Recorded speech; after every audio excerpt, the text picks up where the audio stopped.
All right, look at this. A sight nobody wants to see, not just Warriors fans. NBA fans, we want to see Steph Curry out there. We want to see Steph doing his thing. But he was having a terrific game against the Indiana Pacers last night. And then he hurt his left shoulder, left the game. The Warriors lose to the Pacers by 6. And we should have known that. We should have known that the Warriors were going to lose this game. Why? Because the game was not in San Francisco. And Natalie's here. This is our first time we met. We met in person for the first time earlier today. Natalie, a tremendous MVP addition to Brother from Another. So, Natalie, the game was not in San Francisco. And Natalie and Ashley, when the Warriors get outside of San Francisco, I bet you they can't even play in Oakland anymore. They used to play in Oakland all the time. I bet you they go away from the arena and they lose their minds. They've won 2 games on the road. So that's true. What's the problem? What's going on now with just the injury? I guess it's the first thing. Still waiting on the injury update. He's getting an MRI, so we're still waiting on that. I keep checking. Refresh. There hasn't been a report. Yes, I've been refreshing. I mean, the hope is that it's something. When I say the hope, I mean among fans, right? And obviously the team, that it's nothing too serious, and so that it is like a stinger, maybe, or just like a strain, which would probably be like a couple of weeks, but something more severe, like a dislocation or something else, could be more time, and so.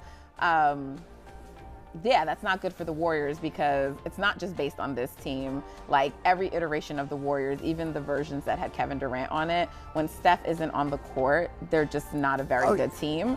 And it's largely because of the way that they play. The offense is so centered around his skill set.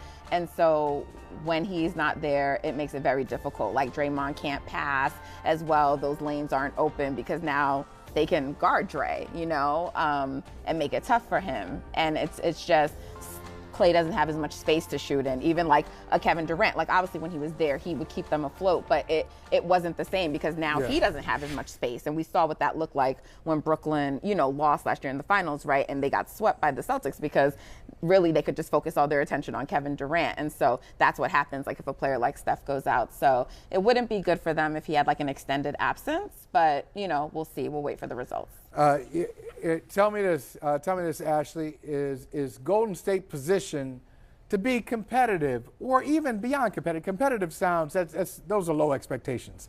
Can they be contenders for like 3 weeks or a month without Steph, if it came to that? No.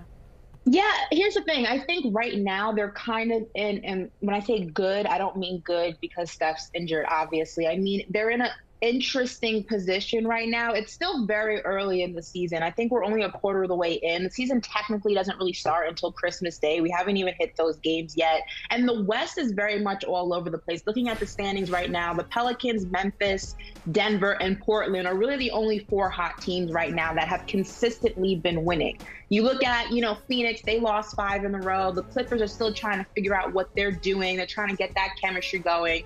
You look at, Sacramento, they won a game. You look at Utah, they're, not really tanking like they're supposed to, but that's a different conversation. That's right. They'll get there, though. They'll eventually get there. Right. You look at the Lakers, the Timberwolves, they're kind of all over the place. So I feel like it's not an egregious situation for the Warriors right now. Now, if we were talking February, March, this might be catastrophic. But right now, you're still very early in the season, or early enough in the season that if you're able to win, let's say Steph's out 3 weeks, if he's out maybe a month, if you're able to win even half of those games, when he comes back, I feel like you're in a good position to still go ahead and make the playoffs, given the fact that the West is just kind of a disaster right now. If this was the Eastern Conference, we would be having a very different conversation.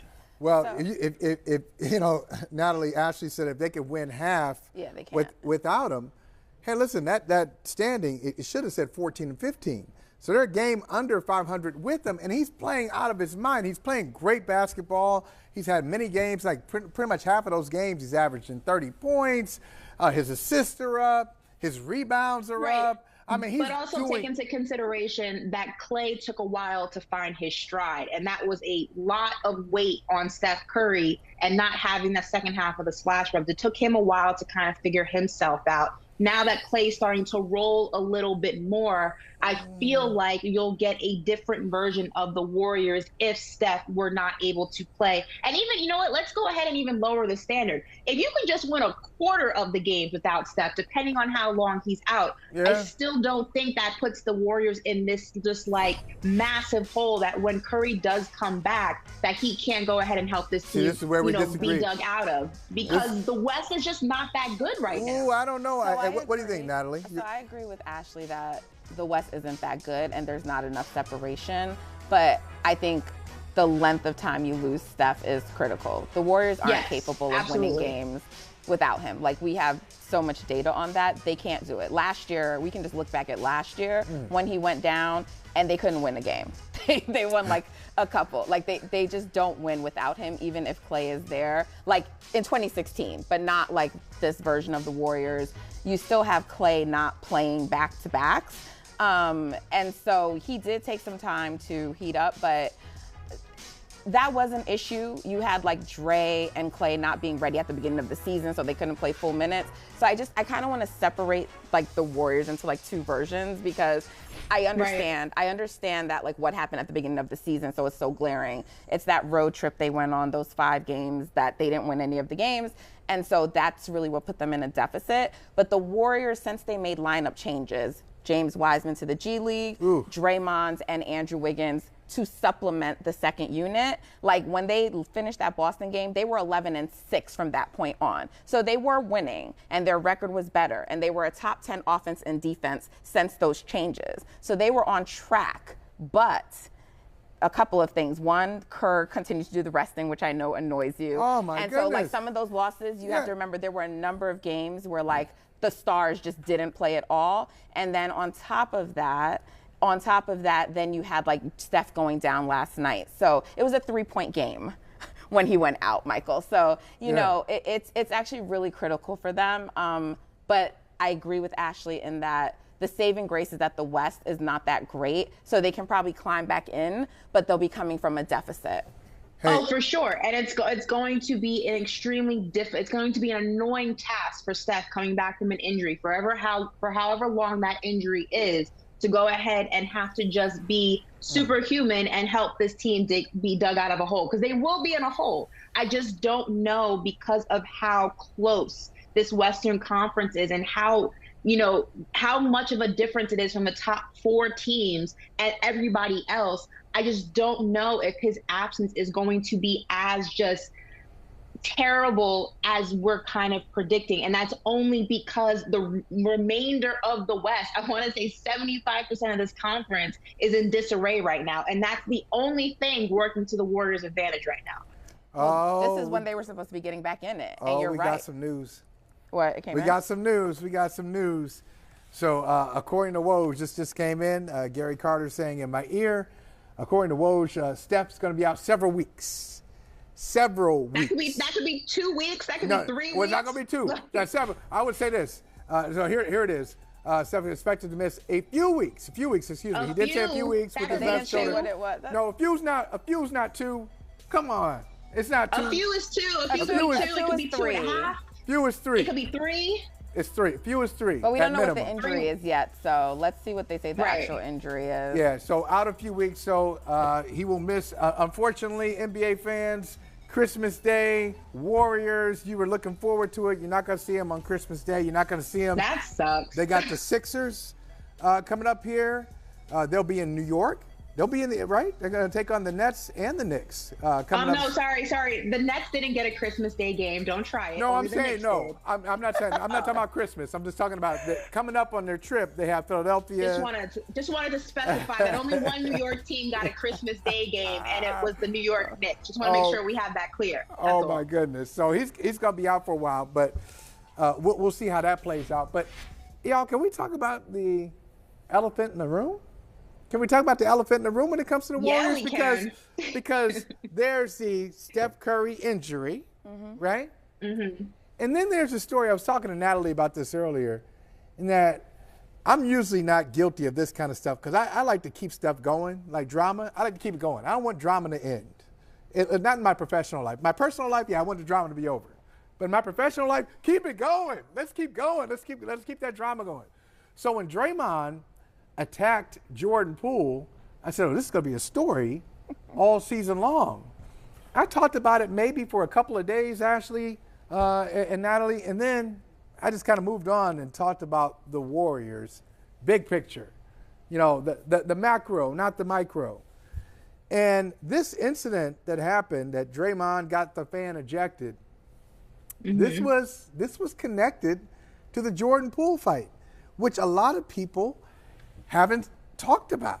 A lot of people have mentioned. So the fan was on a podcast, and I just want you to hear. I want you to hear the fans' version, because Draymond said this guy threatened my life, threatened my family, and something like that. And I told the officials we got him kicked out of the game. They kicked him out. I'm sorry. The fan did a podcast. Fan did a podcast. What are we doing right now? Welcome to 2022. So the fan here's the fan version of what happened with Draymond. Check it out. Draymond's on TV. He's out here on tape talking about you, a fan, threatening his life during a game. My question to you, Mike, did you threaten Draymond Green's life? Man, no, not at all. Like I said, all I said to him was, he was underneath the free throw line. I told my friend Brandon Fan, I said, man, I'm about to say something. So he underneath the free throw line. I got his attention. I said, Draymond. I said, we giving you a pass. He said, what pass? I said, man, we giving you a pass. He said, you ain't what pass? I said, man, like I said, we giving you a pass. You know what I mean? So evidently, he was ready for it. He was waiting for that to happen, and he blew it out of proportion, actually. So basically, I don't know how he can take that as a threat. When you say giving him a pass, what were you referring to? Like, why does Draymond need a pass in the city of Milwaukee? Man, basically, I was speaking up. I was speaking up for the city of Milwaukee. Basically telling, like, man, we're giving you a pass. We haven't forgot about what you did. You know what I'm saying? A big bully. We haven't forgot about what you did, and we're giving you a pass. We forgive you. How about that, Ashley? So Mike Shane is his name. He's from Milwaukee. Jordan Poole's from Milwaukee. We know what happened. We saw the video. And listen, Mike's account checks out, because if you hear the audio of Draymond, it's exactly how he said it happened. And Draymond threw in some other stuff. What you mean a pass? What you mean? Give me a pass for what? I'd love to hear it. I'd love to hear it. What's the pass? And that was back and forth, and eventually the fan got kicked out of the game. So Mike Shane is sticking up for Jordan Poole, pride of Milwaukee. And Natalie and Ashley, it's coming up. Is Mike Shane a relative of Jordan Poole? Are they homeboys? Does Jordan Poole know him? I'm confused. It's like if somebody's from New York, York. I'm gonna tell you right now, Michael. Okay, if you're not my homie, if we're not relatives, if we don't have any type of relationship, you a grown man. Fight your own battles. What do I look like? Your spokesperson? Do I look like your lawyer? Do I look like, your bodyguard? I think it's ridiculous that a fan went to this game and was like, rah, don't mess with Jordan Poole. He's from Milwaukee. Like, first of all, Jordan doesn't know you. It's the equivalent of like when people go on Twitter and like just hurl insults at like reporters and journalists and stuff for their takes on a player who does not know that they exist. It's like he doesn't know you. Now, if you would have told me that was his cousin, his boy from high school, I would have been like, okay, makes sense. Like, we giving you a pass. Don't run up on my boy. Like, kind of like the Jokic brothers that they did down in Miami when that situation came and they sat like a few seats behind the bench. And they're like, yo. But like, listen, what's his name? Mike, take a seat. Mike, take a seat. You're doing too much, Mike. Jordan's not gonna. I hope he picks you. I hope Jordan picks you, Mike. That's all I gotta say. I hope he picks you. Okay. All right. Listen. Okay. Very fair point. But Natalie, I want to ask you this, and Ashley, weigh in on this too. All right. If Mike doesn't know Jordan, and he just like, hey, I'm gonna stand up for Milwaukee, you bully. Why is Draymond Green a champion?